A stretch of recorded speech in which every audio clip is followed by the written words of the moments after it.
It was such a long wait to do this one, but it was super, super duper worth it. Yes. Worth the wait. Yep. Lots and lots of really good stuff in here. It's another one of those where we didn't want to spoil it. So we talked a lot more thematically and technically and visually, and it just yes, blew and our minds. It's another one because we did this with Redwood Massacre Annihilation. Yeah. So this is the stone skipping one, the surface touching stuff. But just like that one, there's enough technical stuff about this. And the best part is in January, we're going to do another episode on the whole thing. Just like before January, we're going to do a whole episode on Redwood Massacre Annihilation because it comes out in a couple of weeks. Yeah. And we're going to do it again. Deep dive. Oh, man. Deep dive. We got to take notes again. Yeah. But yeah, we've been itching for this one. I know. And you finally, in a heroic gesture, got tickets to the film festival in Colorado. Yes. It will be gone by the time you hear this, folks. Mile High Horror Film Festival. But that's where we caught it. And let's just say, we already know it's Fried Berry. Yeah. This movie's been winning shit all over the world. And it's still going all over the world. It is. Yeah. I think it's going to be making the circuit up until release, if not after. This thing, right? This thing, if you're getting in early, you're getting in on this right now.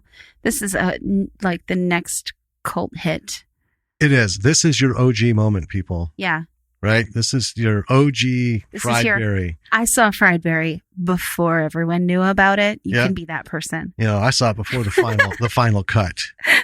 Right? Yeah. Because, there'll probably be some tweaks. There might be. Ryan had mentioned there was some things he saw, just like everyone who's having it shown, occasionally you see something, you're like, ooh, or someone comments on something and you can fix it. A little bit of a tweak before it goes to theatrical release or, DVD, VOD release. Yeah. But get on this, folks. Get in on it now. Then you can put on your pork pie hat and your square glasses and be like, I saw Fried Berry before it was cool. Except it's always been cool, so you'd be wrong. But yep. I was fried by Berry long before it was fashionable, bitches. But yeah, we're going to dive into this on the technical aspect. And I think even if it's not a beat by beat, I think you'll enjoy listening to it because it's just so much fun. Yeah. And we also dove a little bit into like some spiritual aspects. Yes. It's a treat. It's another one of those that it makes you talk about all kinds of shit. It has nothing to do with the movie. it just has all these things that will pull you into these other avenues. Mm-hmm. So yet another master filmmaker, another masterpiece. We have been so lucky not only to be seeing these things and hear of them, but to talk to these guys and these women and these creators. Oh yeah. So it's going to make me doubly sad the next time we pick one off the list to review, and we haven't seen it and we watch it and we're like, oh. Well, we talked about Lady in a Cage last week, so. That's true. Well, not very briefly. We didn't cover the movie. We brought it up. We won't cover Lady in a Cage. I think maybe that'll be the stinker that holds us for a while. Yeah. I don't know. I think we got a couple. We're curiosity stinkers. I know. Okay. Anyway, not this one. Nope. This one's amazing. Let's get into this bad boy.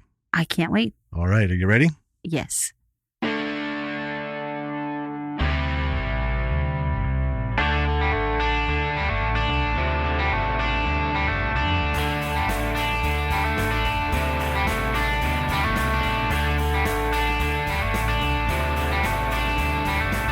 Hey B-Siders, welcome to another episode of Bravo for the B-Side. This is Jim. And this is Danny.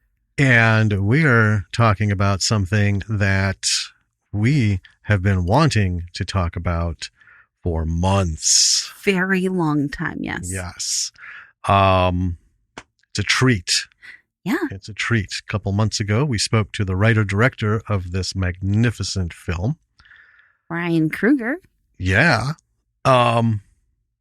And we finally caught up with it at a film festival where the fucking website worked and the ticketing didn't shit out on me, and we were able to secure tickets. You're my white knight of film festival ticket. Well, Ryan reached out to me and was like, yeah, hey man, give it a shot here because it's in the States. And I'm like, whoa. Yeah. And sure enough, it worked. Every other foreign film festival, man, I don't know, just wouldn't let the tickets go through. Just kept erroring out, and I don't care how many browsers and shit. But anyway, so we did get the tickets, and we're going to be talking about Fried Berry, and we are going to be doing pretty much what we did for Redwood Massacre Annihilation. This is not going to be a beat by beat. No. This is going to be, we're going to talk some cursory things that don't give anything away. And then we're going to talk really just a lot about the technical aspects. The artistry. Yeah. I mean, there's so much to talk about this film without talking about the film. It is all over the place. It's just heading festivals. So just going to say up front, folks, look for it. Just, Fried Berry Film Festivals and see where it's going to show, where it is showing, and see this. Now, this is going to be publicly released in January. Soonish. Yeah. And we will do another episode on it where we dig through every meticulous point of the plot. Oh my gosh. In this story, like we usually do. But, yeah, we've been waiting for this because it's just been, after talking with Ryan, how can you not want to watch anything that he's done? Well, I know. And this will go in the owned pile of things when it comes out. Just like Redwood Massacre Annihilation. Soon as it hits for sale, getting a copy. Oh, yeah. Yeah. This is a keeper. All right. Well, I don't think there's anything we need to go over. This will still be October. So, hey, I guess I'll just real quickly mention the Disc Dump podcast. Last episode, you heard us talk about, or the episode prior, you heard 2 episodes ago. Jesus Christ. You heard us talk about it. If you haven't caught on to it, catch all of his October episodes. He's doing Masters of Horror, covering all 14 of those monsters that were in that series. We are in the first episode. Yeah. So, Witch is up. Dreams in the Witch House. Yeah. Check it out. Yeah. For another 2 days. Yeah. He's going to, of course, by the time this comes out, it will have been replaced many times. That's the beautiful thing about podcasts. You can scroll and pick one. It's true. I think that's it for our announcements. Yes. All right. Well, want to give us some stats on this bad boy? We can dive in. Let me stat this up. Stat it up. The movie we're talking about is, of course, Fried Berry. It was released in film festivals in 2020. It will be released officially in 2021. Right. It was written and directed by Ryan Kruger, starring Gary Green, Chanel DeJager, Sean Cameron Michael, Johnny Pienaar. Oh, man. I hope I'm not just effing up these names left and right. And Bea Hartenstein. Rated R. Yeah, I'm not sure because it hasn't been released. It's not an official. Would definitely be rated R. Thing, but it's going to be rated R. Yeah. Yeah. Not sure about the budget. I know it wasn't a super, super high budget movie, obviously, because we're talking about it. Well, yeah, we never got the numbers. Yeah. Talking to him. That's all right. So I'm going to lay the log line on you. It's a long one. Barry is a drug-addled, abusive bastard who, after yet another bender, is abducted by aliens. Barry takes a back seat as an alien visitor assumes control of his body and takes it for a joyride through Cape Town, South Africa. What follows is an onslaught of drugs, sex, and violence as our alien tourist enters the weird and wonderful world of humankind. Yep. I made it. That was directly from the website. I'm so proud of myself. All right. So, just little fun facts about Fried Berry. It is based on a short film of the same name, which won just like a slew of selections and wins at festivals all over the place. Yep. And it has already got a cult following. Yeah. The feature. It's just blown up. And there's been like over 100 Friedberry fan art submissions. Mm-hmm. It's crazy. Yeah. Well, because, all these people are seeing it at the festivals. And with everything being online now, it's able to be seen by many, many more people. Yeah. Not just a theater full at a time for like 3 or 4 days or however many bookings they put in a particular, because there's a lot of shows at a festival. Yes. And they don't last like a month. It's like a week-long thing. So, we're talking thousands more views of this film through a festival than would normally be. And people are rightfully, saying it's cult classic. Some people are doing reviews on it, which I always thought film festival, when a film's at a film festival, no one should be doing a movie review on it, because some of them are like deep dive reviews. Yeah. I mean, that's kind of, do what we're doing. Do like a surface skim, talk about some things, but some of these people, they write these full on reviews like it was in the theater. I don't know. I think that's kind of. Well, I mean, it's kind of a double-edged sword, because film reviews are part of how you get, hype and PR built up around your film. Yeah, but you don't want to give the movie away. Well, no. Well, some of them do. Yeah. I mean, there's too much detail. That's what I'm saying. If they were to do like, to me, what I call a festival review, which is, this thing is awesome. It's a great story. It's about this guy. And, kind of what we're doing is things, if it's, what we're going to talk about isn't really spoilers, because they're right in the log line or the description. Right. And in the trailer. Right. And then we kind of generically mention sort of situations. There's this scene where it's really cool. And it doesn't give it away. Right. Kind of like we did with Red Moon Massacre Annihilation, when I was like, let's talk about the big guy versus big guy scene. We all knew it was coming. Yeah.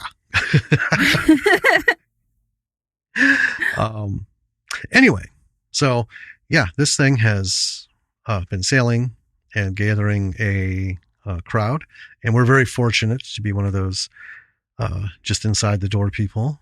The fact that Ryan reached out and said, "Hey, find it here," because I've shared with him my woes. Tried to get it, man. We still haven't seen it yet, but we're not going to stop till we die trying. All right, so let's talk about this movie. Yeah, start us out. All right, so we open with a wide shot of Earth from space, and the moon is just to the left of the screen, and already it's just beautiful. Yeah. It's just very solid. And then slowly we close in towards Earth as the credits start rolling, the basic credits. And we're focusing down on South Africa and Cape Town, which admittedly felt a little weird. Well, because we've seen a lot of like sci-fi and stuff where they do this, but it always focuses in on like North America, right? Well, yeah. Even foreign films, it takes place here. It's like, well, at least here's where it starts, and it was just like, oh yeah, there's a whole other hemisphere. Yes. So yeah, it was I don't know, it just popped into my head. You don't see that every day. It's a new shape. It's a whole new world. I understand the shapes. I didn't flunk geography. All right. So as we're zeroing in, we cut to Barry, who is coming out of a building. He's rolling up his sleeve, or rolling down his sleeve. Rolling down. Yeah, rolling up. And then there's, as he's doing this, there's cut shots of heroin boiling in a spoon. So it's pretty clear what he was up to in the building. Right. And as he's walking down the street, there's like some more cut shots of him sitting in the empty building and then, puking and going through all that fun fun stuff. We see him arrive home, and as soon as he walks in, the missus is riding him the second he comes in. Hard. Makes it clear that he's a real piece of work. They need food. They need clothing. They don't have money for rent. There's just all kinds of woes. You're supposed to, it's supposed to be getting better, and it's just getting worse, kind of thing. She's just really laying it into him. You're not even, you don't feed the kids. You don't spend any time with them. And then he throws out, he doesn't even look like me, Yeah. And that sort of sets the tone of what kind of guy Barry really is. Who he is. Yeah. And as she just tears into him some more, Barry stands up, fuck this shit, and he leaves. And then the missus is of course, upset. And then we see Barry walking down by some bridge, and there's a man and a woman there, and he lunges at the man who apparently owes him money. And so far, Barry's not winning any awards as a human. No. Okay. He ends up at a bar, and it seems to be his regular haunt. Bartender, what do you have? Usual. And there's this great conversation here. And it really sets the tone for where Barry is and where the patrons of this bar are in their lives. Yes. Right. It's not a mind-bending conversation. It doesn't strain the cells at all. I loved the shooting in here, in this bar scene. The characters are clear, but the background is hazy from the cigarette smoke. Mm-hmm. And that's not always an easy thing to do. No. If anyone could really control smoke or haze or, affect smoke, well, they'd be on a different plane of existence than us. But anyway, it's just, I don't know. It was just something about it that the shooting so far, it felt somewhat intimate, here's Barry. Yeah. Here's Barry's house. Right. And you get with the shots and stuff with the kid and the missus and everything just kind of brings you in. But then, something like this, I love when a director can pull this off. It feels like you're there. And like while this conversation is going, except for the, cut from one character to another, because that's not how you see, but you feel like you're in the back booth, just right. kind of witnessing this ridiculous conversation, but it felt really nice. Yeah. That whole scene. Yeah. So Barry then gets invited by the bar guy. Yeah. To go to his place. And it's another heroin session. And this was really interesting because there's just so much layering and really beautiful and disturbing imagery as Barry's riding this high. Yeah. It felt a little bit reminiscent of like Fear and Loathing, Mm-hmm. But it was most definitely its own thing. And it's really tricky to do drug trips in movies. It is.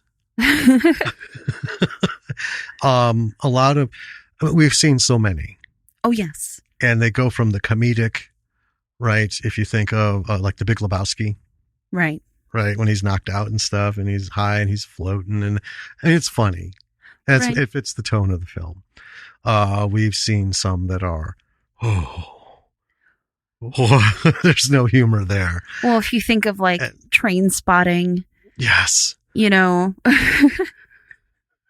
Super dark. Yeah. But it's always interesting how they want to show it. Right. Right. And sometimes it's character based.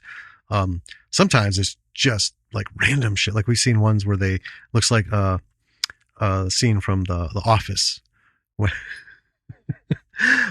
for the Halloween party, the theater of the obscene. Oh, yeah. Just random, like people cutting heads off of Barbies and stabbing a steak and blood coming out. Just Nothing to do with anything. Right. But we've seen some trip scenes like that. Mm-hmm. But this one was very, very focused. It maintained that intimacy that has already been really, really prevalent in this movie. So then Barry's walking the street and the music starts to build. And this is when I started to be like, whoa, the sound design in this movie is really good. Yeah. It's really, really good. It's heart pounding. It's like sci-fi intense. And it's backed by the red lighting that's going on. And then Barry is lifted up in a beam of light. Yes. And at first you kind of think, well, this is an interesting extension of his high. Right. Right. I mean, if you didn't know going in, which I'll just want to cut in quick with, with what you just said, an extension of the high. It kind of, because it's not the first time a film's description, right, even by the company or the director or promoter or whoever, is deliberately misleading. And I kind of thought for a second, this is like right on the heels. He's still sailing riding that horse. Well, the really interesting thing is that even though we had talked to Ryan and everything, I went in watching this movie, and I purposely put out everything that I kind of knew about it because I wanted to just experience it for what it was. Right. And I didn't know that it was an abduction story right away. It actually, because I added that note in later, it actually took me probably another 5 to 10 minutes of watching for me to kind of put it together like, oh, this isn't him. I'm getting a little ahead of myself. But well, yeah. Well, and like I said, watching it was like you just said, still riding the high. So I thought, well, maybe this is going to be, he thinks it's an alien abduction. Right. Because we have seen some stories where people, it's a psychological thing, mm-hmm. right? They're told something and they act a certain way and see and believe certain things. And then they find out at the end that just fucking with you, man. None of that was real. So is he going to affect all this shit on his own? Right. Yeah. But up he goes. Yeah, up he goes. And this is really beautifully done as well. So I don't even know how to describe the alien. It's not necessarily probing, but what happens when he goes up? Yeah, I think let's just leave that for folks other than pay attention. Yeah. Because it's something. Yeah, but what I love already is that the focus point on what you're watching is always, always extremely clear. Yes. Ryan knows inherently what needs to be seen, what your eyes need to focus on. Yes. What you need to pay attention to. And the imagery in this reminds me a lot of rock alt album covers. If you know what I mean. Yeah. It's very dramatic. Some of it's very disturbing, but all of it is really intriguing imagery. So back on Earth, suddenly, Barry is walking down the street again, but he seems disoriented, and his gait, the way he's walking, is different. Yes. Completely different, which is really interesting because it's hard to, as an actor, it's hard to affect a gait for long periods of time. A different walk. Right. Well, to separate from whatever you were doing, to do two of them. Mm-hmm. Right? Yeah. So he looks at his hands. He's examining them. And so this is an alien taking Barry's body for a joyride. And I was thinking at this point, I'm not so sure that he picked the right one.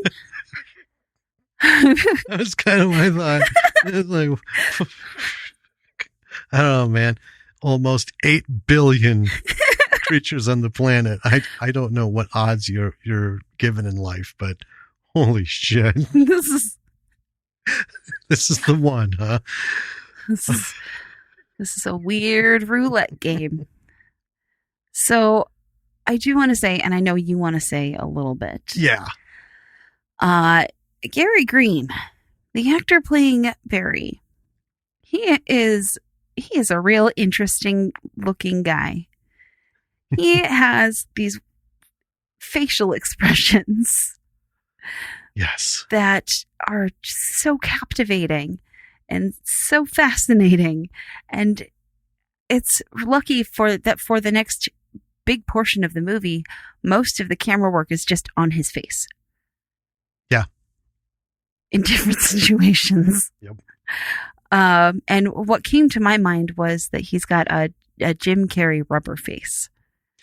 And I love that you put that in there because I was thinking that, but I had all the other stuff going on. And I don't know if people, most people should know who Jim Carrey is, but I'd be willing to bet a lot of people don't know, because I know I've talked to a lot of people who don't know this, but Jim Carrey was a stand-up comic. Right. For a good long time. Oh, yeah.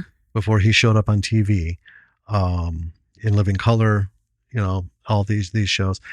And his routine was, they called him Rubber Face. He would do impressions of people with just his face. Yeah. Like he'd be like Leonid Brezhnev and he'd pull a face. And that's why they call him Rubber Face. He could contort and squish his face where it actually looked like he could almost change the dimensions of it. It was just really good.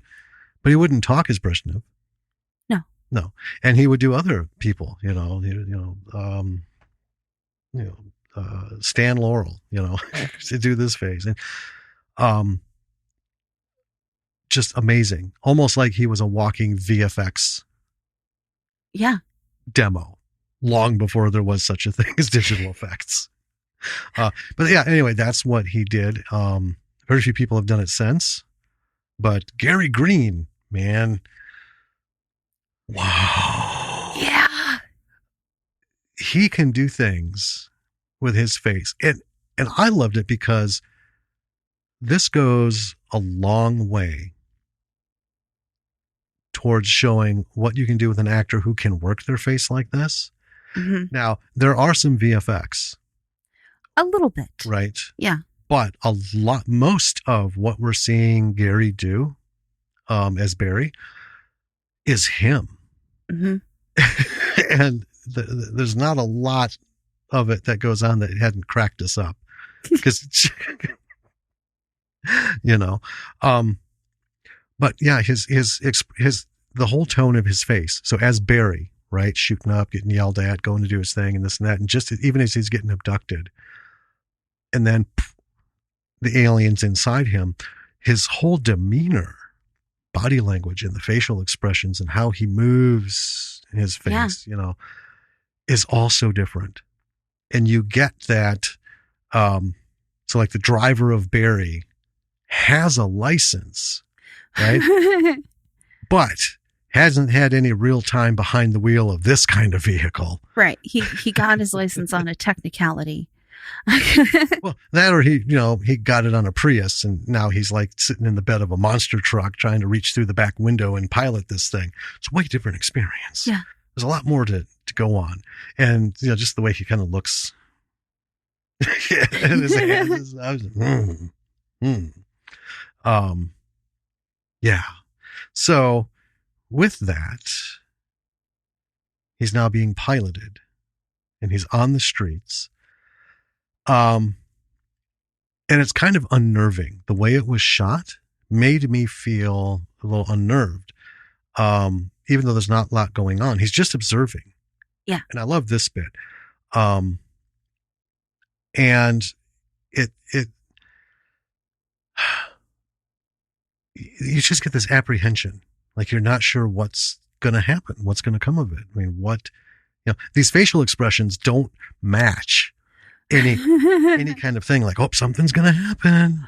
Right. They're not human facial expressions. Right. So it's really, it kind of disassociates you from any of your expectations. Yeah. Like this could happen, but yeah, He's just looking at shit that's happening around him. And we see just like random bits of stuff, right? I don't want to give the little pieces away. I mean, it's not a plot killer, but, save the details for the viewing. But I did make this note because we've seen some of Barry's life. Yes. And now we see alien pilot Barry going through town. And I just wrote, so look, I've never been to Cape Town. I have to say, though, whatever part of the city this is taking place in, I need someone to show me this area on a map. So if we do go there, we can avoid this end of town like the fucking plague. Oh my God. It cracked me up inside because I'm thinking, man, not only did you probably pick the wrong person as your vehicle, but you've also picked the wrong terrain. Yeah. If you're here to check out Earth, this is not. No. This is not it. As an example, at some point he ends up in a dance club. And as he comes in, a woman is handing, I'm assuming it's ecstasy, unless there's like something else in Cape Town that they're handing out at the door. Yeah. It's my guess. So anyway, he walks in and she's, comes up and just pops one in his mouth. And then a moment later, we see him just kind of walking through and he finds her. He grabs her cup. It's a little baggy. I thought she was doing it in a little plastic cup because he just dumped it with one hand. No, it was a bag. Was it? Yeah. Weird. Okay. So anyway, he dumps this whole thing in his mouth. And then what follows is an alien Barry, full bore, mind blown high. Yes. I don't want to give it away. The sequence is great. It's funny as shit. And Gary Green rocks the hell out of it. I was just giggling the whole time. I know. And then I just, the night shots are spectacular. Cause he got abducted. It was night when he got abducted. So he's rolling through. What I liked is the coloring isn't bold. Like Ryan didn't go for like the neon and right. I mean, he took the lighting of the city and brought it to life. It's clear. It stands out, but it's not psychedelic, Right. It's not super saturated. Right. Yeah. Yeah. So it's really hard to write about this movie and not spoil it. But I think it's definitely one of those movies that has to be seen and experienced raw. Yes. It just has to be. But I will say it does not come off at all as low budget or a first time feature. I mean, Ryan has a lot of experience doing shorts and music videos and, other things. But he has got a singularly clear, focused vision. And he's got the right experience. And if I did not know, I would never assume that this was a first-time feature. The only thing I would have pegged it as is it's a foreign film, because it is. Mm-hmm. Right?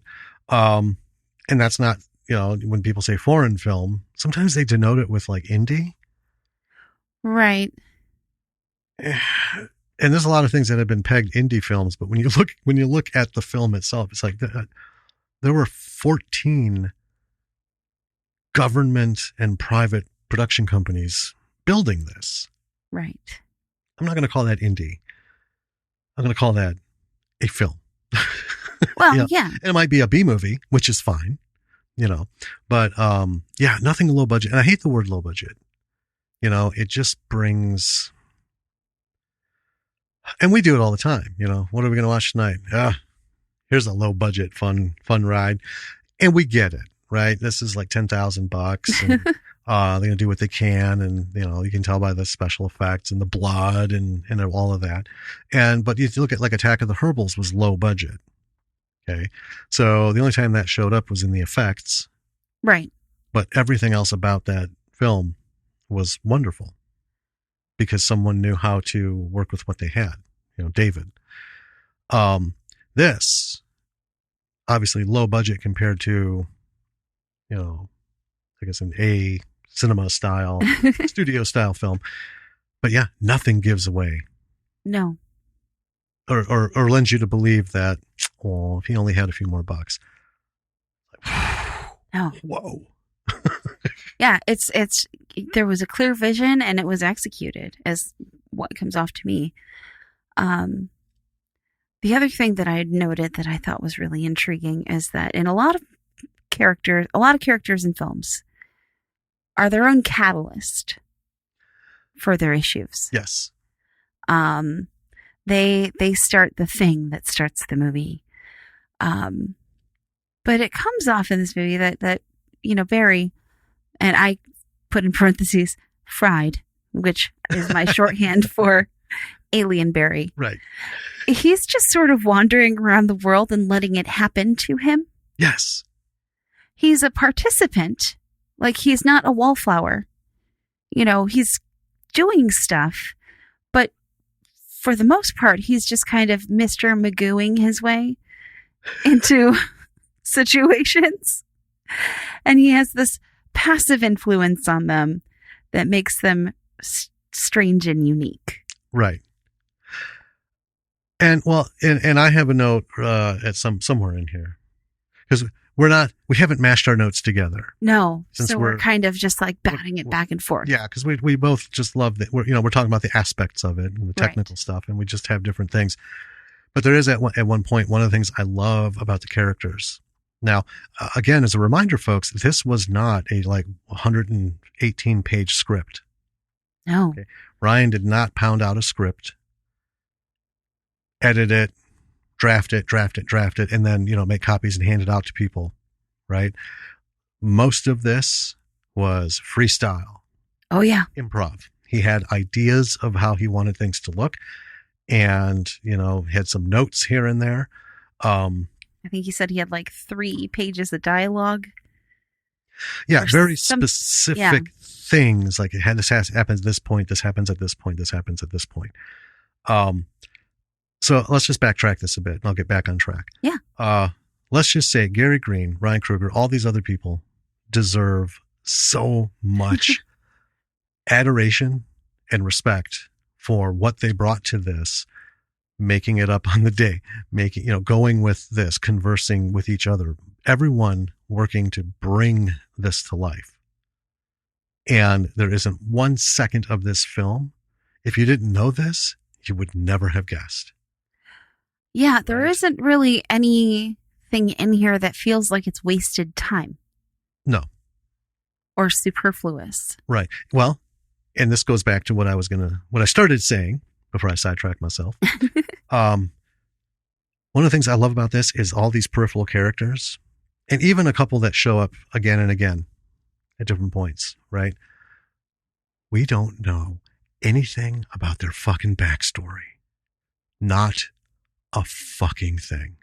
Yeah. And not 1 second of this film is dedicated to fleshing out these people with useless fucking details and backstory to help build the character and all that horse shit. I've said it before 1,000 times. I think 1 in 100 films it's necessary. The rest is just shit you were taught in film school, or how to write a script or character development, and it's a fucking lie. Detracts from everything. Mm-hmm. These characters, in their visual presentation, in the situation that they're in, and the dialogue that they were either given or worked out, every second of them on screen gives you exactly what you need to know about them, doesn't make you ask questions, doesn't leave you wanting more. Right? Like there's the guy in the beginning, where's my money? I didn't find myself, I don't know where to go now, because I don't know why he owes him money. How does he know him? What was his reaction, and what this guy come from, and why is he with this woman? What's her story? Right. Blow my brains out.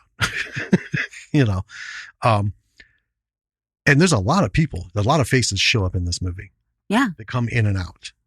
Just imagine you're an alien joyriding in a body. It's not as fast as a car, but it's just like driving a car through town. You always see shit. You see a lot of shit passing by the windows, right? But you get that much time to interact with it because now it's gone. But every one of these people seemed genuine. Oh, yeah. Seemed real and contributed to the scene and what was going on and moved it forward. Yes. So that was my joy.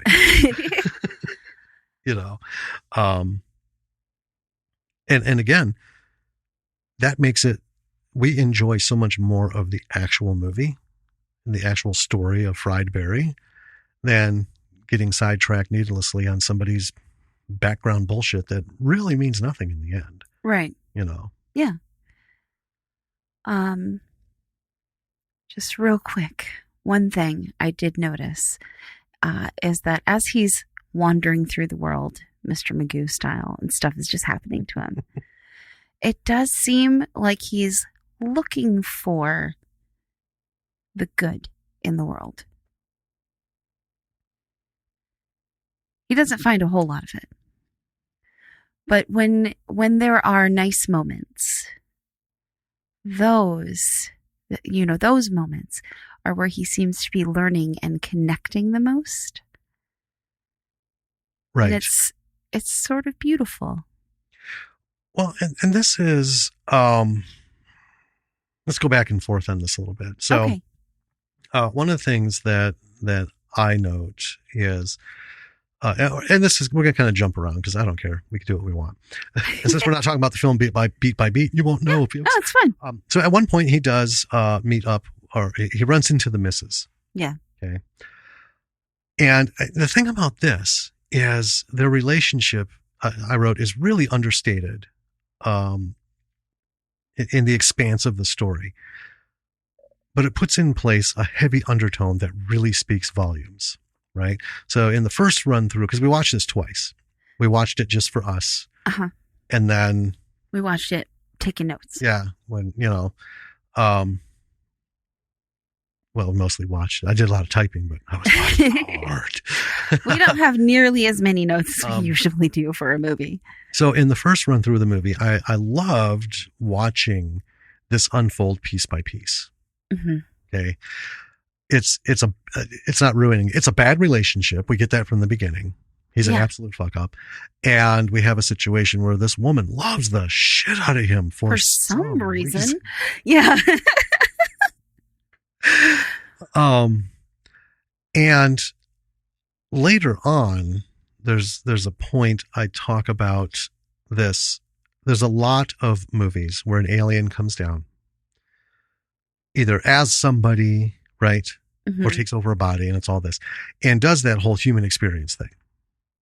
Yeah. But he's always trying to do something and like comically interact. And this is funny because he's not looking to interact with anyone or anything. Like you said, it's all happening to him. Mm-hmm. He's reacting. Yes. And it's funny because, he doesn't know the social conventions for walking down a puke-infested heroin row of, sex workers and drug addicts and who knows what else. And, when someone comes up or does something or says something, what's the protocol? Mm-hmm. How does one react in a situation like this? What is the social norm? You mostly learn by watching. Yeah. Mostly we get Gary giving us expressions. And these weird movements, like almost like, I don't know what to do. And it all just works out. Yes. But it's like he does the thing that seems the thing to do. And it's mostly just really simple. There's no Fried Berry, or the alien in Fried Berry is not ever going to be accused of overthinking a situation. No. Because the reactions are like, boom, boom.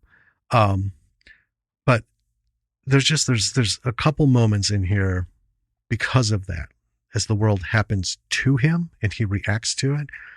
His reactions are more than human. Oh yeah. And it didn't make me think, oh, that's like a trope, or oh, that's that. It's like, God, that's so simple. It really is that simple. Mm-hmm. Doesn't need anything more than just that expression of action, which lasts 2.5 seconds. And you get it. Yeah. Right. And a lot of that just comes, I don't know how I'd feel I mean, I have no clue how any of this works, right? I don't know the word sex workers. I don't know what heroin is. I don't know what, vomiting on the streets is. I don't know what dance clubs are, or drugs, or any of that. I'm just in this thing, basically like Darth Vader, looking at the world through my little goggles, and all this shit's just happening. What do you do? But yeah, it was. You go with it. You go with it. So there's a lot of layers where that fits in. It's tucked into like these 2 layers, and then between these 3 and these other 2, that Ryan really pulls it off, and Gary pulls it off. It's not like we have an ET moment where he looks all sweet and stuff. He just does a really good job. Again, changing that demeanor from the weird, I don't know quite how to fully control, this human body thing and what the hell's going on, to the absolute surety of this one thing that he's doing. I know this thing. This is the right thing. Yeah. It's brilliant. It is. Yeah. It is. Oh. And though this movie is 99.999% Barry, I do adore the other characters that are dropped into this world. Not all of them get a lot of time, but there's a cheese guy. Yep. Who the first time watching through, I was like, oh God. And the second time I was like, I love him. I'm into it. And the checkout woman. Yes. Oh my God. I think she is my favorite peripheral character. I love her so much. There's the crossdresser. Yes. Towards the beginning, who is a riot. Oh, I love him too. Right. Yeah. And this is what I love too. Ryan doesn't peg any one particular person as a stereotype, as overplayed anything. Right. Right.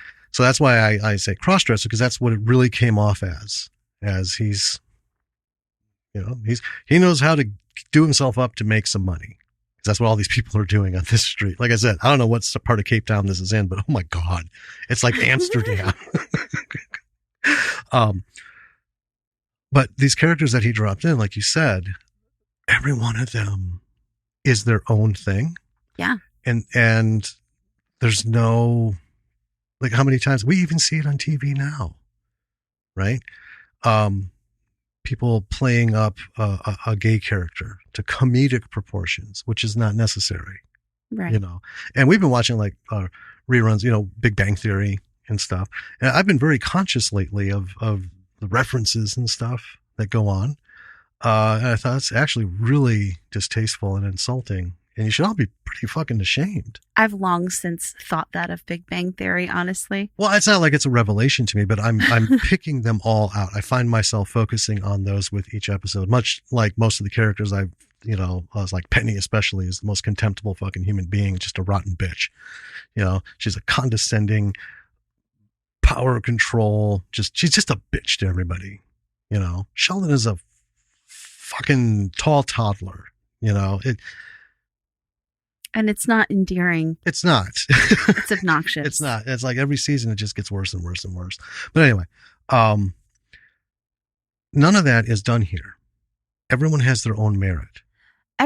All of the characters are unique, and they all have, you can see the humanity in all of them. They're all very human, even though they're not, we don't know their backstories, why they're doing whatever it is that they're doing, right? Who their mother and father were, where they came from. And it doesn't matter. No. Well, and that's just it. It doesn't matter because he makes it real. Yeah. They're real people in real situations, and this is how it is. And there's nothing about the situation or the people that makes you laugh. It's the interactions. Right. It's mostly Barry reacting to shit that makes you laugh. And I don't know. I wanted to mention because I think it's really important. I think it's a rare thing. I think it's a very rare thing to be able to do that, because there's a wide gamut of people, just of almost every type, right? Represented. They are not their own jokes, which in a lot of movies they are. Right. A lot of TV shows, they are. He just puts it very real, and it's just how they interact with Barry. Some of it isn't even really funny. It's not like a comedy setup, but you laugh because you're just like, poor fucker. He doesn't know what to do. Well, yeah. And I honestly, both times watching this movie, I did in the back of my head think many, many times, so how's he going to write this up? How do you give a report on this? That just made me laugh even more. Right. What does it look like when he comes back with his report? So this is what happened. Well. Yes. And that actually goes well with my kind of next note here, which is that his report when he goes back to the aliens, whatever it is, would be pretty interesting. Partially because the person that he chose to joyride around in, hangs out in and surrounds themselves with the kind of people that just aren't extremely reliable. That's a very good way of putting it. In a pinch? Yeah. And in fact, if you are in a not so good situation and you come across these people, they might do more harm than good. And that does kind of happen. Yeah. Not to be super spoilery, but it made me worry a little bit that someone experiencing the world for the first time in this way might be confused about what the world is all about. There's just this entire spectrum of human experiences, and some of them are good. We get some good ones, but some of them are really very tragically sobering. Not to, right. have a pun about. Well, it is, and that's delivered to us. I don't think anybody. I don't want to say that because I know there are people who are so blissfully unaware of the world around them. But for most of us normals, I'm a normal. Normals in is like we understand life and we don't live in a high tower with. Sure. We only see like to the curtains, not through them kind of bullshit. Anyone who actually like understands life, there are all manner of levels. People end up in all kinds of places. Yeah. Right. Some good, some bad, like you were saying, taking the body of a guy who's basically a back alley heroin addict is probably not a good primer to start with that will catapult you into, most of what that's going to bring you is more back alley, nastiness. Well, yeah. Right. It's just that kind of it is. But I think what makes that all so tasty visually on screen is and I noted the kinetic energy that Gary Green brings to Barry in all of his manifestations, and the way in which Ryan frames and captures it. I just had this weird feeling like I'm watching this like 70 millimeter movie, and just the amount of energy on the screen, I expected somehow to, break the film. Yeah. Anytime to see the screen go white here as it's flipping around the reel. It's a dance of divine movement and imagery that honestly just screams out the work of a master. This is where I kind of got into a bunch of films. So I'm going to talk about them. Remember, he's done a lot of music videos. He's the go-to man in South Africa, but this is his first feature. He did the Fried Berry short. But the thing about this is it's not like this experimental weird shit. Right. It's not out of sync stuff. Everything fits. It doesn't feel like an art school film. Right. It flows. And even the crazy cuts to certain visuals, you just can't imagine it being any other way. Mm-hmm. And I just want to go through this list here of things that inspired me of Repo Man, written and directed by Alex Cox, who we interviewed, who is also screenwriter for Fear and Loathing in Las Vegas. He converted the book into a script, and it was directed by Terry Gilliam. Eraserhead from David Lynch, which is part of the Criterion Collection. Mm-hmm. Bringing Out the Dead by Martin Scorsese. Wild Boar by Barney Berman, because it's very recent. We talked to him and we did an episode on Wild Boar, indie film, but he introduced a level of grit. Yeah. Right. That, I tried thinking about it and I didn't have time to go back, but we gave it a name.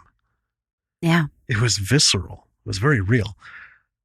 Watching this movie, you can see plain as day that Ryan Kruger doesn't just love film, he knows film.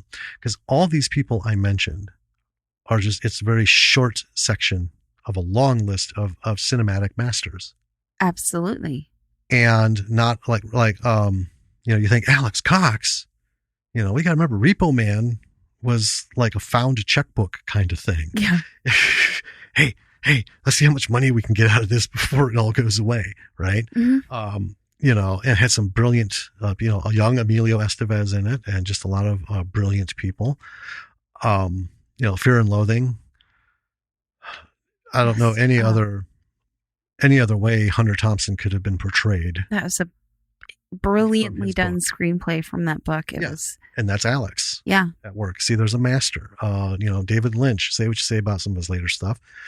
He knows what he's doing, and I think most of these people do their best work kind of in the underbelly, right? Like Bringing Out the Dead. That wasn't like a tentpole film, but Martin Scorsese, working at that level, brought it. Yeah. So that's why B movies and indie films, that's why we do this podcast. It is why this is where the shit happens. Yeah. This is where you find these people, And I honestly think 5 years from now, someone's going to be talking about this kind of shit, talking about a movie, and they're going to be comparing it to the people like this, and they're going to have Ryan Kruger's name on the list. Yeah. As, you want to talk about fucking masters of cinema.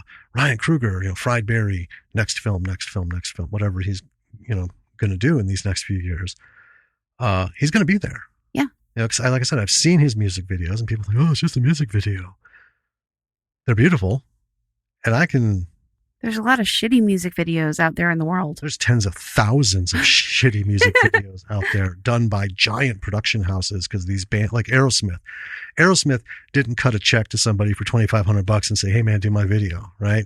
They've got a production company and a promotion company shelling out millions and millions of dollars to do their next music video. And you watch and you're like, well, isn't that special? Anyway, moving on, kind of. So yeah, that's watching it the first time. That's what became very real to me. Mm-hmm. So I made it a point to put these notes in the second time, because it's just brilliant, know. And then before I turn it over to you, I just want to say camera movement, because that fits into this. We've talked about a few times. Keep the camera still. Right. I hate shaky cam found footage bullshit, because that's the most amateurish. That's just lazy. Right. It was, oh, that's interesting. The first time it showed up. Yeah. Well, that's the thing. It was used the first time as a different type of storytelling. Right. Right. And it worked for Blair Witch. Exactly. And it did really well. And then it was copied into obnoxiousness. Well, and then... because people are like, oh, I can hold a camera. Well, what pissed me off is that kind of thing. 15 years later, the Bourne supremacy. Right? Mm-hmm. You have two of these great movies from these wonderful books.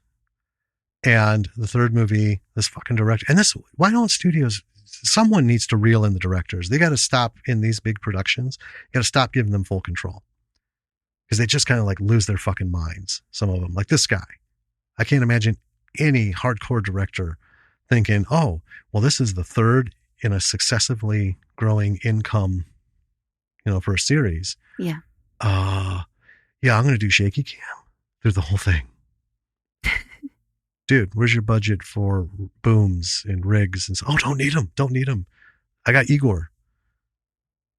Igor's going to hold the camera and run and follow everything. I'd have fired that fucking guy on the spot, So anyway, camera movement. Don't fucking do it unless you need to. There's a lot of movement in this film, but it works. It works when there's movement, right? It goes with, and I don't mean by, don't move the camera. I'm not saying plant it and then Barry walks in from the left, crosses over to the right, and then exits, right? You got to follow him through the scene. But I don't know, this just worked. It felt really organic and natural. Yes. And it didn't take you out of, it brought you in. Yeah. For me, anyway. A lot of it's very subtle. But then there's those high energy moments where it's pretty dramatic and frenetic. But for me, it just made it more immersive. Yeah. So that'll wrap up my bit. I'll let you. Well, I mean, one thing that I can pull out from that and point out as a specific example of that very clever camera movement, is that a lot of this movie is done from the point of view of one of the scene characters. Yes. And it's not always directly, here's looking through binoculars. Here's, you know what I mean? Yeah, it's not strictly POV. Right. But it's POV adjacent. And not all of it is, but a lot of it is. And that works really, really well as an immersive element. Yes. Because you are the character looking at the scene. Yeah. I like POV adjacent. Because it's not, because it's not all through their eyes. Right. But there are some scenes that are focused on that particular character. Character. Mm-hmm. With Barry in the background or the periphery. Right. Right. And the scene follows that just introduced character while all this stuff is going on. And, the one I'm thinking of. Yeah. When we own this, it's a good thing it's going to be on DVD, because if it was on videotape, I'd wear that section of the tape. I'll watch. It's so fucking funny. It's so well done. But it works. Yes. It works. And this is what I'm talking about. You really just have to know what you're doing. And I know a lot of people think they know what they're doing and it's flopped.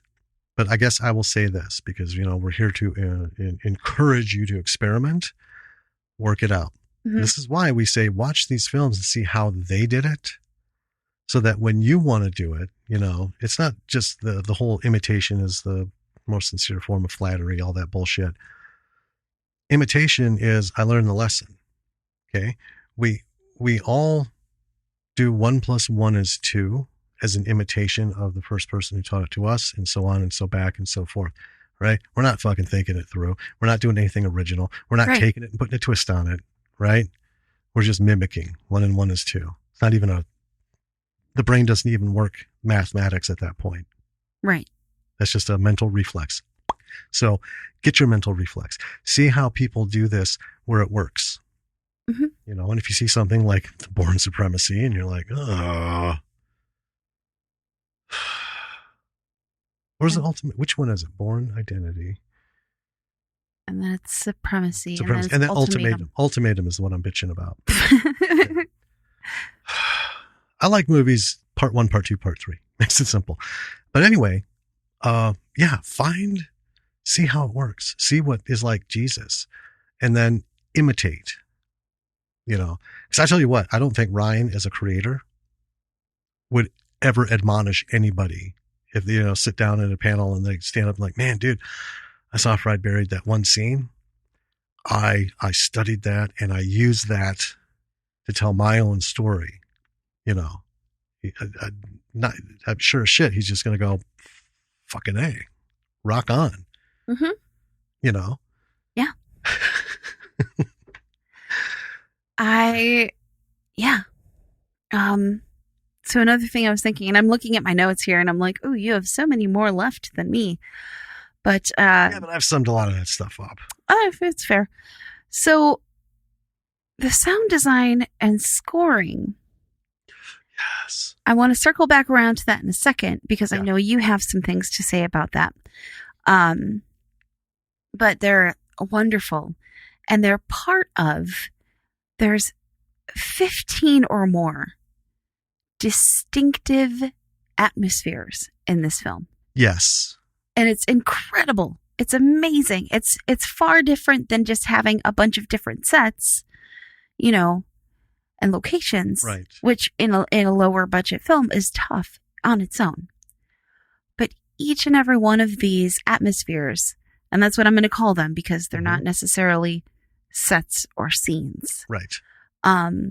They have their own unique lighting, color design, music, characters, and it's just amazing. They're all extremely distinct. They're unique. Yeah. They're their own thing, but they meld together, you know, as this film really well. Well, and I love that you put it that way. In your notes, the atmospheres, right? Because it is. But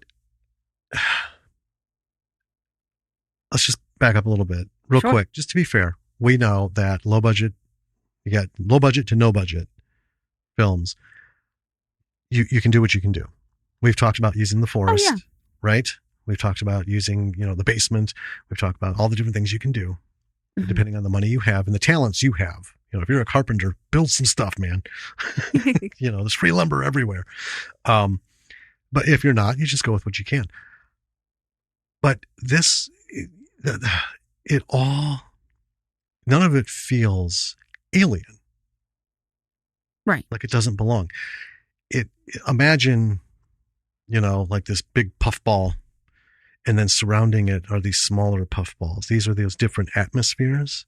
They're all part of this core. They're very different feeling, but nothing is so different that it feels like you're being taken out. Right. Like you said, it just all flows so beautifully, but they're so very different. That's where you get the character, the moment, the vibe, everything. Yeah. Yeah. It's incredibly interesting visually and, somatically. And it's just a super interesting thing to watch. It's a sensory treat. It's very vivid. And there were even some scenes where I could almost they were just so well portrayed that I could almost smell the room. Yes. It was just wild. I'm with you. It was wild. All of it just draws you in to that level where you almost have a sensory experience beyond the visual. Yeah. And that's why I was so careful in my notes to try and not spoil this. Because yeah.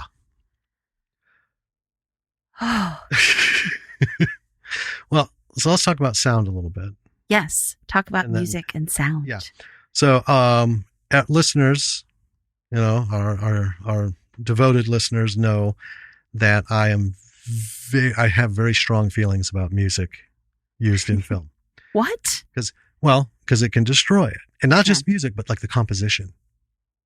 Okay. Again, if you don't have them, Bubba Hotep, there's no way they could get an Elvis song for, the license of one song, but it was half of the cost of the movie, more than half. Yeah. What do you do? Right. So it's all right, well, we're going to have a film about an old Elvis with no Elvis music whatsoever. Right. Okay. That's fine. They did fine. This is where I think Ryan's lifetime, right, his career building lifetime, in the music business, really, I think it sculpted him to a point where he knows what works where. Oh, yeah. And here's an example. So in several scenes, there's club music. And I'm not a big fan of, as you know. I do know. But I grooved with every bit of it. that first bit with Barry in the club. It's our first intro to it. And the minute I hear the first 3 notes of club music, or that very second, I'm like, oh no, but I found myself just so engrossed in what was going on. The music was likable, I guess you could say, because it fit the aesthetic of the scene so well. I was with all the stuff going on, and I was there. It was a perfect pairing, and the ambient music in this movie is fantastic. Oh yeah. It all flows with. It doesn't pull you out. It's not like jarring to be jarring. Some of it's kind of funny. It ramps up and you're like, But anyway, watching it both times, I just noted that, it seemed obvious the first time, but the second time, Ryan should have good music and scoring because this is what he built his career on. So the guy who did the scoring. Right. Now, this is, again, when we talk about people who are going to fall into the masters of cinema category. So we have a guy who knows how to bring a story, right? Without a script. He knows how to bring it to life day by day. He knows how to work with his actors and his crew. He knows how to get what he needs to get and, let them do their thing to give it, right? He knows how to frame it. He knows how to shoot it. He knows how to pace it. He knows how to do all that stuff. He knows how to do the music. Mm-hmm. So not only does he see it, and a lot of excellent directors you have to be able to see what you want the audience to see, right? Right. I don't think a lot of them hear it. No, and it's... I mean, it's not something one would expect most directors to do. I think most people wouldn't expect it. Right. I would. I'm the all-encompassing. I'm just a writer, right? But I focus real hard on... We have writing music specifically for our writing sessions because every time we hear music, even just like random music, like, oh, I like that. You know what? That would be good during this kind of scene or this kind of thing and this thing happening and something we've written or we're going to write and because that's what we heard or something close to it. Sure. Right. Like I don't think Steven Spielberg stresses too much about this, what kind of songs they're going to put in the film and stuff and all that. But again, a master, know, and I'm thinking Ryan really worked with everyone well, and the people who put this all together with him. Yeah, he put together the right team. Yes. And the environment that they all created together was one of collaboration and cooperation and creativity and just making it all work together really beautifully. Yes. I don't know what more to say on that bit other than, he's clearly got a solid toolbox, and folks, build your toolbox. We've always said that. Yeah. Learn some stuff. You don't have to master it. Like nobody's going to, I don't think Ryan's putting out albums. No. I don't think he's going to, right? But he gets music. Listen to music, listen to things, understand where your story or your scene is going visually, audibly, in terms of dialogue. What will enhance that? Yeah. And I mean enhance as in tandem with the things going on, not like we've talked about some music that's just like, it just fucking destroys the whole thing. Yeah. Or on the flip side, movies that use music to try to make things better than they are. Like a scene is flat and they try to push the music in to make it seem more intense or more emotional. Yes. Or more whatever. It never works. No. Music should never drive. Think of it like this. All right. Everything else about your story or your film, that's riding the motorcycle. All right. The stumpy little dude in the sidecar, that's your music. And if you're riding a motorcycle with a sidecar, you want your stumpy little dude to look like he belongs with you, right? Right. You know, you don't want some like Muppet right. flailing, you know. So think about that. He's not driving the bike. Right, but it has to look like it all goes together. You know, don't get like don't take like a Ducati and then put a World War II German sidecar on it. It's not gonna fly. Right. I don't know if you can, but don't try it. Well, you know? I mean, just another way to put that analogy is, you know, the person in the sidecar reaching up and trying to steer the bike. Mm-hmm. It's not going to work. Right. So that's my thing on music. Yeah. It's wonderful. And for someone, especially when there's a type of music I'm not big on, to have it blend into the story so perfectly that it just, you know, I can't imagine not hearing it next time I watch it again. Mm-hmm. You know, just well done. Well done. Yeah. So one of kind of the last points that I have in my notes is that I was thinking towards the end, and I was taking less and less notes as I was, you know, engaging and watching, and I was thinking sort of like philosophically, bigger picture-y, I don't know. I thought it's kind of weird, but it's kind of fitting that a story with an alien main character sort of is so troublingly human. Yeah. You know, there are things that transcend language and culture and previous experience and the inherent knowledge of morality, right?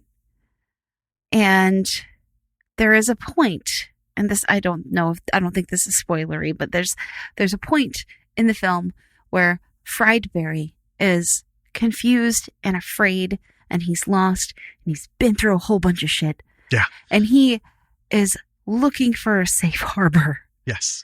For like a minute, maybe. And he can see it. Yeah. Right? Yep. He can see what is going to be his safety, his little warm fuzzy that's going to pull him out of this. And he is unable to reach it. Right. And I think that moment is the most poignant of the film. At least it was for me. It is. Because it was just, he's watching it get further and further away, and he can do nothing to stop it. And it is just gut-wrenching watching that. Yes. Oh, man. Well, yeah. Well, again, because it brings you in. Yeah. And everything about this touches on such base levels of emotion and, you know, humanity, the whole thing we were just talking about. It's such a simple thing. See, that ties into one of my notes about the fish out of water thing. Yeah. Right? We've had some alien pilot films, you know, come at us. And like I said, they, you know, funny and kind of just, you know, they don't get along, and it's always this humorous thing, and weird shit happens. And then there's the big emotional thing where they're either caught or they get sick. You know, think of E.T., right? It's all cute and fun until he fucking dies. And then, you know, sends people like our daughter in a fucking spiral of emotional turmoil. I don't think Steven thought that one through all the way. Or you have to stop the movie and comfort your child and be like, no, it's okay. He's not really dead. He just like passed out. They just don't know. That's how he works. You'll see. He's coming back. Yeah.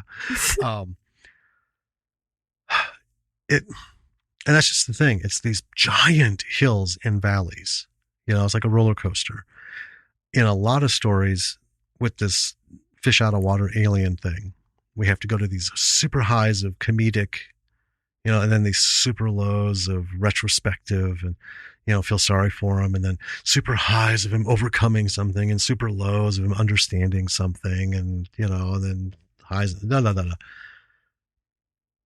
I don't want to say this doesn't have ups and downs, but I think what makes it work is it's a pretty even keel because it's more realistic. Right. Yeah. right? So it's just like a little up, a little down, a little up, a little down. It's just kind of like moving through, you know. No sidewalk is straight, no road is straight. You know, there's always a little movement. But it doesn't. First of all, let's go back to what you said about who the aliens picked for this. So, not only just not trustworthy people, but again, back alley heroin addict crowd, right? Right. This is a group that's not going to have a lot of highs. Right. I mean, you know, metaphorical, not drug induced. Yeah. You know, the other kind of high. Yeah. Not a lot of above the cloud in the sunlight moments in this group to begin with. So there's what there is a lot of the various degrees in which we are fucked up. Yeah. Right. And that's it. We're all fucked up. Oh, for sure. And at its base, there's nothing wrong with that. You know, there's like, that's really fucked up. Everyone's broken in some way, shape, or yeah. form. And that's the thing is, I'm not talking about like the guy who's, you know, laying with a needle sticking in his arm. That's fucked up. Okay. I'm not saying he's fucked up, right? That's fucked up because there's a whole story behind that somewhere, which doesn't have anything to do with the guy per se. But this not every person in here is bad, right? Right. But every one of them has a less than glamorous story of living. And again, that doesn't mean they're bad. It's just I don't know, the one guy, I'll just go ahead and say he's bad. He's bad. Yeah. There's one. He's bad. Real bad dude. Yeah. Yeah. That shit's fucked up. Yeah. It's real fucked up. Everyone else is just in a fucked up circumstance. Right? Well, yeah. You know, for any number of reasons. But it's all done so plainly. Again, it's like the atmosphere thing. It all just fits. It's all those moments are very different within those atmospheres. Mm-hmm. Right? So it just, you know, and, you know, Fried Barry is just, you know, not even absorbing. That's the thing I love about this. You can see he's not absorbing any of this, like applying it to, okay, so this happened and this happened, this happened and this happened. It's just, it almost looks like I just want to, you know, can't wait till this is done. What's going on here? Oh, nope. Let's keep moving. You know? And I think one of the things that I liked about this, everything works within the setting, right? Yeah. Okay. The cityscape at night, though, because a lot of stuff happens during daytime, but there's something he captured about that feeling of dark bleakness at night that reminded me of Blade Runner, where that's just how it is. You know, I don't know how else to explain it. And it's not like, I don't want to go on that end of town. You know, hope we never end up there. Just the it's an otherworldly feel. You know, you look at it and it shouldn't be there, but it's the city. The city is the city. It's not, he didn't do any weird lighting again. We don't have any extra, you know, CGI buildings and evil monuments and stuff like that. And even though you see the city on these wide shots and stuff, and you know he's in this wide area, to me, there was always this feeling of being confined and displaced and just out of the, like a half a step out of the element of everything as Barry. Yeah. Or as Fried Barry, Alien Barry. Right. And I kind of loved that. I loved that it gave me that feeling, you know. Because, yeah, like I say, there's no, you know, in Blade Runner, they built whole sets and portrayed, you know, did everything they could to make you feel, you know, claustrophobic and wet and dingy. Right. Right. This, he just gave us the experiences, you know, with the city as a backdrop. Yeah. It kind of did that for me. So that was one of my other big notes. Yeah. On this. I get that. And I wasn't really thinking about that as I was watching the film. I think at this point I was introspective.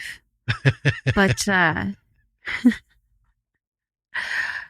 don't know, if you've ever been to like Las Vegas at night, not normal night, but like 4 a.m. Vegas. Yep. It feels like a different planet. Yes. It doesn't feel like the city. Right. It feels like this other weird place that shouldn't be here. Right. Well, that's kind of the thing. So like, in Madison, well, long ago when downtown was downtown, not the sorry fucked up mess of whatever it's been the last 10 years. Especially when I grew up, going down there during the day, it's fun. It's all this stuff. But man, the fucking sun sets, those streetlights pop on, and then it gets further and further. After midnight, whole different universe. It's a different place. Visually, emotionally, everything is different. And that's cool, but a lot of people, if they haven't lived in a big, and this is not a big city. No. But I have been to New York and LA and, Chicago, and I have done these 4 a.m. in the morning, like in Vegas. And you get that well, I should not be here. Well, yeah. I don't belong here. One of my favorite movies is After Hours with Griffin Dunne, and that's what it is. And one of the lines in there is specifically for the title. Well, it's After Hours. The rules are different. Right. And that's kind of it. Life's rules are different. And Fear and Loathing is, North Vegas is where you end up and you fucked up one too many times on the strip. Well, that's where they send you, that between 3 and 4 a.m. in all these cities, there's a different life going on. Mm-hmm. And if you're experiencing it, you do have that feeling of, I don't know that I belong here. So I'm just kind of like visiting. I don't live here. I don't know anybody. This isn't my thing. But you're looking at these people who do this every night. Right. The residents, the 4 a.m. residents. Well, this is their world. Yeah. This is the 4 a.m. New York, Vegas, Chicago, wherever. And it's just so different. It is. It's cool. I think everyone should try and experience that. Yes. As a creative, that shit will open your mind right up. And I mean, we're smiling and laughing about it, but it is the easiest way to sample something in the world that that is so dramatically different. It will challenge your perception of some very basic things. Yeah. And preconceptions. And that as a creative is probably the best thing you could do, no matter what kind of creative you are. Yeah. It's right. Yeah. I loved decades ago, like working third shift. I loved living that time schedule, right? I'm going to go out and start hitting the town at 10 o'clock at night because that's usually when I'd go to work, right? So that's when my day begins. So I'm going to go do my errands and do some stuff that I can do. Sometimes you got to wake up on a Saturday and do it during sunlight. Ugh. But living that way is so very different than living, quote, a normal life, the sun up to sundown style. Mm-hmm. Just because it is a different mindset. And the people who do that regularly have a different mindset. And the world is perceived differently. Things happen differently. And the thing I like about night is it challenges you. Yeah. Right? We've talked about it before. At night, you can only see what you can see. If you don't have a source of light, you're fucked. You're dependent on the light that's around you, the storefronts, the street lights, however much or little that there is, right? If you're like in LA, there's always shots on the canyon walls looking down over the city, right? And you can see that whole thing. Well, here's the thing. You're not seeing the whole city. You're seeing the downtown. You're seeing maybe a little bit of street lights stringing out, but that motherfucker is way bigger. Because in the daytime, you can see the sprawl, but at night, that's what you're given. that's what you've got to work with. The rest is a mystery. Mm-hmm. There's so much mystery. I think that's the thing that drives that nightlife. Yeah. You know? And not everything looks the same at night as it does in the daytime. You know? I don't know. To me, that's my romanticized style of living. That's. But in this movie, he brings it. You know, just we see what we need to see, and it's what helps sets those atmospheres. Mm-hmm.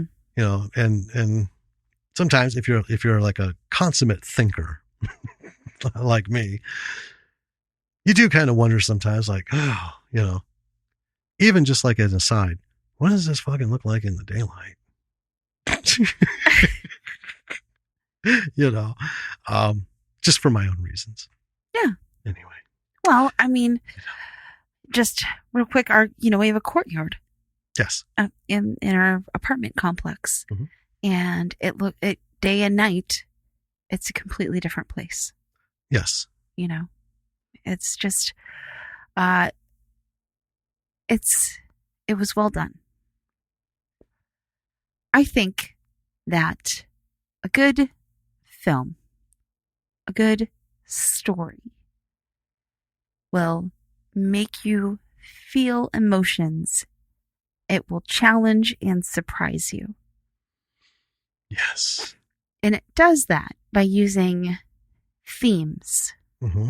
composed of visuals, sounds, and elements that, although we have all these different atmospheres, it's consistent and it carries through the whole film. And it makes it so that watching this film in itself is an experience. And that is, unfortunately, mm-hmm. increasingly rare, right? Especially in tentpole movies and big cinema. But we're super lucky that we get to have it occasionally, and hopefully more, in indie film. Yes.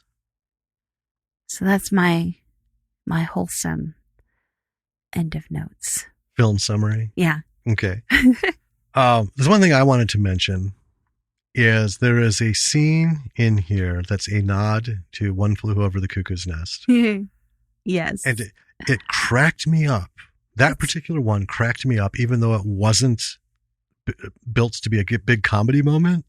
It was just unexpected and One Flew Over the Cuckoo's Nest. You know. But then the moment after fucking cracked me up even harder, because that one was set and delivered. Just like chef's kiss. Yep. It was awesome. Yeah, I mean, what haven't we talked about? Everything from this film, top to bottom, is done so well. And I am going to say this. There's a lot of weird shit that goes down. Oh, there's so much. This is not what I would call one of my slice of life films. No. I don't want you folks to get that impression. I don't think the trailer gives you that impression. I think it pretty much sets you up to this. Some really weird shit happens, you know. I can see, and I could see immediately why this movie is very quickly becoming a cult classic. Right. Well, it just touches on so many things, you know, and like I said, it doesn't, it's not a spoiler saying it doesn't do the fish out of water thing where it teaches us or the people in the movie anything about, you know, how to be better humans and stuff like that.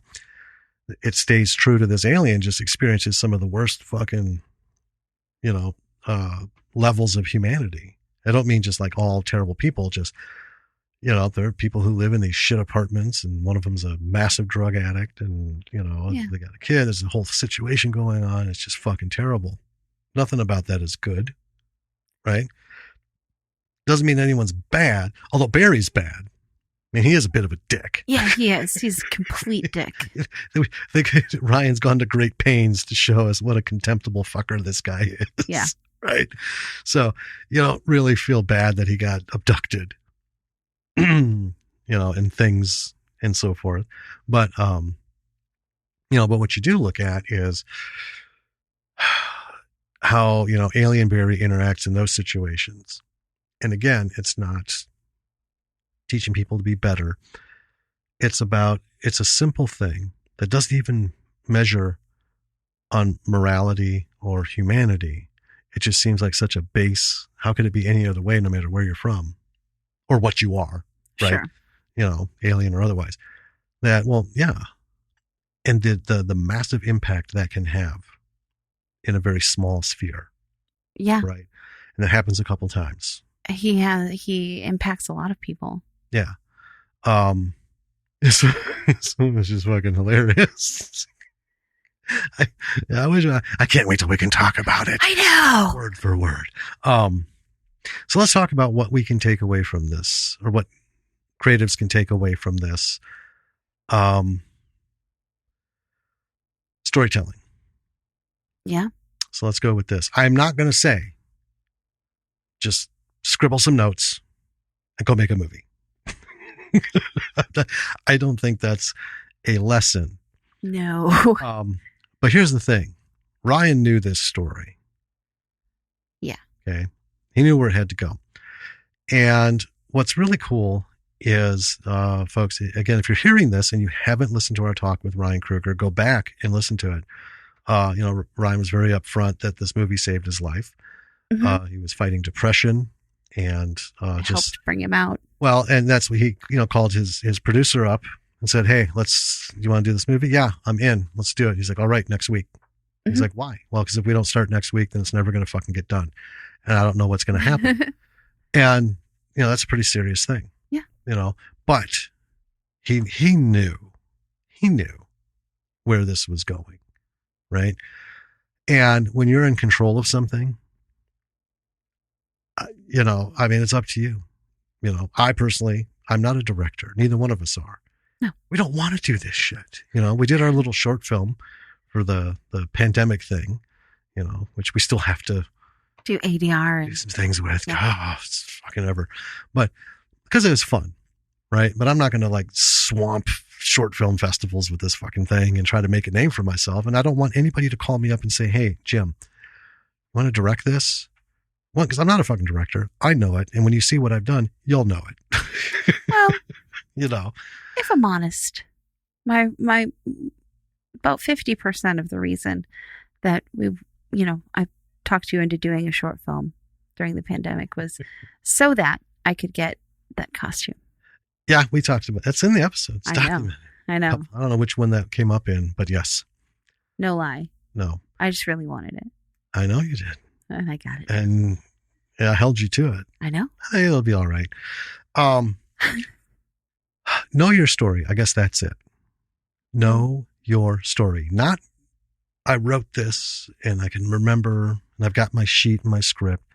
Know your story. Every script we have written, we know that story as if we lived it. There's so much more of the story than what is actually in the script. That's my take on it. I will add a small caveat to that, though. Please do. Which is that if you are writing about a heroin addict, don't go do some heroin just to learn about that experience. No. Well, that's method acting. Don't do method writing. Are you all right? Oh my God. Hey, what I mean, don't think that it needs to be said, but I think sometimes it's better to say it. Okay, that's fair. I'm not going to argue that. I just think it's fucking hilarious.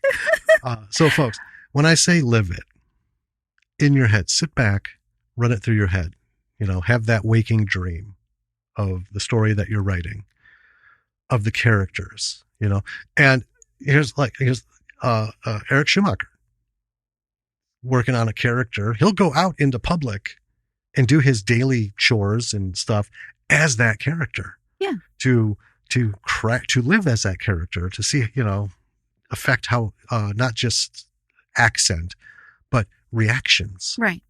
interactions. What's this person going to say in such a situation? Because he wants to bring everything, because he's an actor of the wonderful school of it's not just what you can do, it's feeding off of the person in front of you and them doing it. He's, what if I do this and they give me this great reaction? And I'm like, oh, fuck, I don't have a line for that. Hope someone doesn't yell, cut. Don't shoot up. Don't do bad shit. Don't do all that. Just think of, if you want to think of a heroin addict, think of just the despair, being caught in something you can't get out of. It's way beyond your control, and have a level of understanding. Yeah. It depends on how much of the heroin addict you're presenting. Like with Barry, it's just a very surface level. We get it. This is the environment. We don't get into why he started. All that, we don't get into it. Yeah, it's not that important. But if it's part of your story, then, think about it. In addition to my previous advice, read a fucking book on what you're making a movie about. Learn about addicts. Learn about, why criminals, recidivism is such a big thing. Yeah. Right? It's not because people Plenty of addicts have written books, but Well, and the people who treat them and people who have lost people to addiction. Right. Right. That's a whole separate thing. That's what you're doing, do it. But don't do it yourself. Right. Right. Thank you for bringing that up. Well, just I've been in this situation where you don't think that you need to say a thing, but it turns out that you should say the thing. So, Well, so have I, and I agree with you. I should know better. Oh man. Acting. I don't want to say it saved it, this film, but acting brought it. Oh yeah. Yeah. I think this could have survived a couple of bad actors. Yeah. But everybody brought it. From the 10 seconds to the 2.5 minutes to all the way through. Yeah. Every single one of them brought it. The 2 seconds of that cashier. Barry himself. God. It's one of those things you can't make it a screensaver. I know. That's good. Okay. Anyway, moving on. I don't want to get stuck on that, folks. You're gonna love that fucking scene. It's just so great. Oh man. Technically, everything about this is fantastic. Yeah. What you can learn from this is if you want to make a movie and you don't have the money, things aren't happening. Guess what? If you're a director, go fucking direct something. Put yourself out there and direct a commercial. Direct a local fucking car sales place commercial. Yeah. Right? Do it. Just get the experience, and in this pandemic, direct some stuff at home. Right. There's a lot of jobs out there. People who want these little like infomercials and stuff, and not even like actually with somebody, just like, well, we got this, slideshow that we recorded and we have someone voicing it, but we need someone to put it together. Put your director's shit on, hike up those fucking, hip waders, put on your hat, get in there and turn what they've got into, an effective visual that says, I know what I'm doing. Yeah. And yeah, with the pandemic, it's hard, but again, you can shoot a car commercial pretty simple. Like I said, for these local places, music videos are going to be harder, but here's the thing, right? If you got like a local band and they're doing their shit anyway, so, hit them up and say, hey man, how would you like to have a video, and work with what you've got. Stay away from them. Use a long lens. I would say, yeah, the biggest lesson to take from this movie is to be real. Yeah. Be real with yourself, with what you are able to do, with who you are. Mm-hmm. This came from a pretty dark place. in Ryan's psyche. Yeah. And he's open about that. You know, it's not like it's not like we watched and assumed it. He told us that. But he was real with himself. He knew what he could do, right? Mm-hmm. He had what he wanted to accomplish, and he went and did it. Yeah. And, you know, this business, whether you go to school and then you have contacts and you have the school equivalent to the school guidance counselor who, you know, is trying to help you find a job. And that's what all these film schools tout these days is we have, you know, placement specialists. Nah, like, fuck you do. Because if you did, everyone in film school would be having a job and the rest of us wouldn't even have a hope of fucking getting in. That's not how it works. How it works is you keep pushing and pushing and pushing until that lucky day when the universe comes together at that fine point. Bam. Right place, right time, right script, right person, right moment. Everything works. Mm-hmm. Right? But until then, do your shit. Just do it. As an indie filmmaker, you have absolute control. Do it. If you're not looking to make an indie film, but you'd like to direct some films with actual money, well, you got to start making shorts. You got to start making commercials. You need to have a resume, not student films, but you need to show how you can take a mundane car commercial and just make it look like, oh, well, that's better than the owner just standing out there with his camcorder recording his brother. We've got, 7 Chevys under $89, $99, $99, and come on down. Cool. Right? Okay. You can do better than that. So. Yeah. Everyone can hold a camera. Not everyone is an artist. Right. So put art to everything. Make up your own commercials. Yeah. Do whatever. They did that for Fried Berry. Oh, there's some awesome stuff. Yeah. So we're going to have links to friedberry.com and stuff. And I also encourage you to look up Fried Berry, Gary Green, Ryan Kruger on Instagram, especially. Barry they got a commercial for an OnlyFans. Yeah. Barry. Social distancing with Fried Berry. And when we talked to Ryan, he talked about the condoms and stuff, which they've got. It's just awesome. It is. They're having a lot of fun with this. Oh, absolutely. And I encourage you folks to jump in on it and, check these things out. See the movie, most of all. Right. I think really, if you're trying to figure out what you want to do, again, watch this movie. I gave a small list of other films, right? Yeah. By acknowledged industry masters of filmmaking.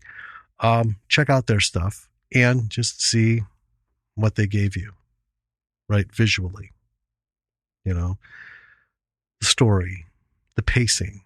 Because I'll be honest, Repo Man is not a deep intellectual dive into anything. It's just one weird fucking moment to the next, but it flows because Alex just, the master tailor crafted that suit and it fits perfectly, so there you go. Yeah. So. Yeah. With that. Yeah. Go check out our website. You can find us at www.lordsofmisrollproductions.com. What can we find there? Stuff. All kinds of stuff. Stuff. All the stuff. More stuff. Links to all the podcast platforms that we're on. You can click on those and then subscribe. Also have a link which stands out above the rest because they don't have a uniform link template for it yet, but we're also on Amazon Music. Hey, yo. With some of the other podcasts that are out there. Links to our Twitter, our Instagram, Facebook pages for the show. Link to our Patreon page. If page. you like this podcast and you want to support us, you can go there and check it out. Patrons get access to cool stuff. Yep. Read it and check it out. That's all. Also a link to our YouTube channel. And there's some stuff there. Again, if you're new, we're not doing episodes and videos of the episodes anymore. So what's there is there, but we are doing some stuff that will be up on there. Hey. Like the short and some other stuff. And, also when you follow us on Facebook, Instagram, and Twitter, check out our followers. A lot of those are podcasts. A lot of those are filmmakers. Are filmmakers. Yeah. And, support the podcasts because people podcast because they like doing it. So, it's their contribution. Give them some listens. And along with us, give a rating and review on the platform that you use to listen. The filmmakers, IMDb, go check them out. See their movies, rent them if they're for rent, but, watch them because we got to keep this going. It's great times for change of thought in filmmaking processes. Yes. It's also scary times for independent film. Yeah. Because, Well, we already know there's probably about 30% of everything in the world that was being worked on will die on the vine and never be reawakened when this is over. Yeah.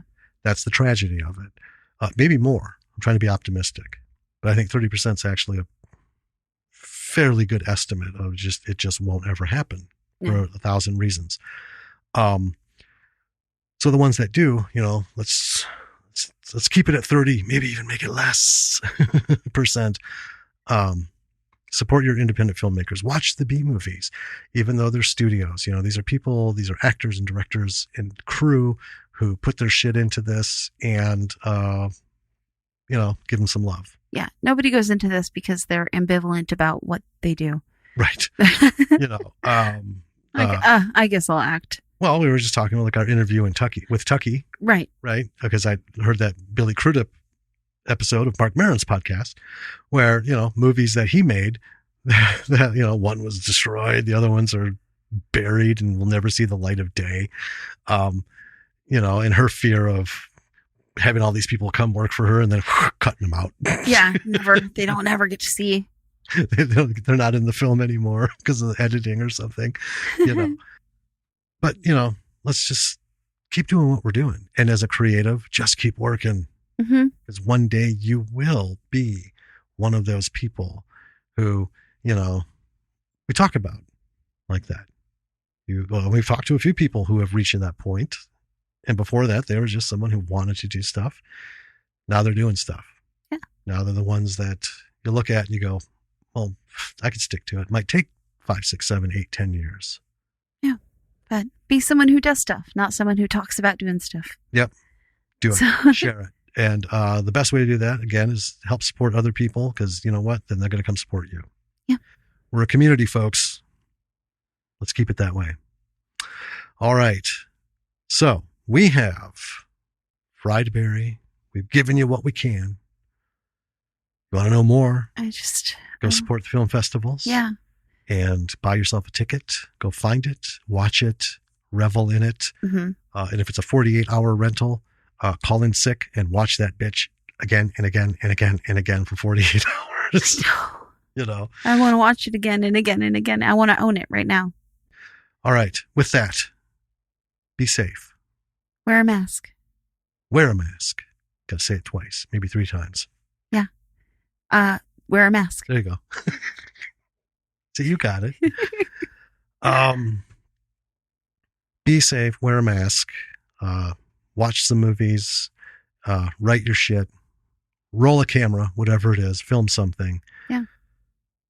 Just stretch out your face. Whatever it is that you do. Just keep at it, folks. Yeah. All right.